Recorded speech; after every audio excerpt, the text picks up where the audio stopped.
नमस्कार, आप देख रहे हैं वीके न्यूज और मैं युधिष्ठिर उपाध्याय। सीएम योगी अपने कड़े एक्शन के लिए जाने जाते हैं। खासकर अपराधियों से सख्ती से कैसे निपटा जाए, इसमें भी सीएम योगी को महारत हासिल है। यहां तक कि जनता की समस्याओं को सुनने के लिए सीएम योगी खुद जनता दरबार लगाते हैं। इस दौरान लोगों की समस्याओं को बारी बारी से सुनते हैं और उनके समाधान के लिए जिले के अधिकारियों को आदेश भी देते हैं। मगर पहली बार जनता दरबार में सीएम योगी ने कुछ ऐसा किया जिसने हर किसी को चौंका दिया। दरअसल सीएम योगी जब भी गोरखपुर का दौरा करते हैं तो जनता दरबार जरूर लगाते हैं। बुधवार को भी लखनऊ लौटने से पहले सीएम योगी ने जनता दरबार लगाकर लोगों की शिकायतें सुनी और उनके समाधान का भरोसा भी दिलाया। इसी दौरान एक मामला ऐसा भी सामने आया जिसने सीएम योगी को आग बबूला कर दिया।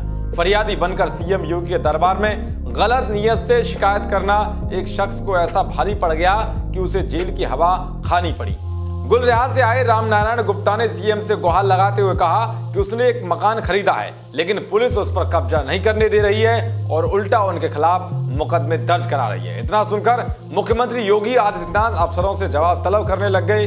इस दौरान पुलिस अधिकारियों ने कहा कि यह शिकायत सही नहीं है। इसके बाद सीएम शिकायत सुनने आगे बढ़े तो दो बच्चियां रोने लगी और रामनारायण गुप्ता, जिसने मकान पर कब्जा नहीं होने का आरोप लगाया था, उसकी तरफ इशारा करते हुए बोले कि इस शख्स ने धोखे से उनका मकान अपने नाम करा लिया है और उन्हें अब घर से निकालना चाहता है। बच्चियों ने सीएम योगी को आगे बताया कि पिता की मौत के बाद मां ने घर छोड़ दिया, पैतृक आवास में रहकर गुजर बसर कर रहे हैं। कुछ दिनों पहले सौतेले पिता और उसके सहयोगी ने छेड़खानी की, फिर कब्जे की नीयत से मकान बेचने का सौदा कर लिया। इस बीच बच्चियों से मुख्यमंत्री ने पूछा कि किसने सौदा किया, तो बच्चियों ने जनता दरबार में आए रामनारायण गुप्ता की तरफ इशारा कर दिया। साथ ही कहा कि इन्होंने छेड़खानी भी की थी, इसका मुकदमा दर्ज है।